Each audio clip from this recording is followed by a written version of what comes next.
প্রিয় অডিয়েন্স, প্রিয় বন্ধুরা, দেখেন এটা হাঁসের খামারটা। সেই হাঁসের খামারটা এখন হাঁসগুলো অনেক বড় হয়ে গেছে।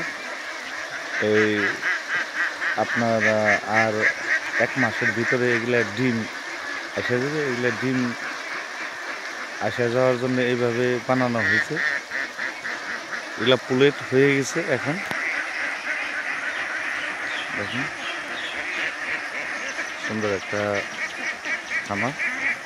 সেই হাঁসের বাচ্চাগুলো যারা আমার ভিডিও কন্টিনিউ দেখেন তারা হয়তো বুঝতে পারবেন।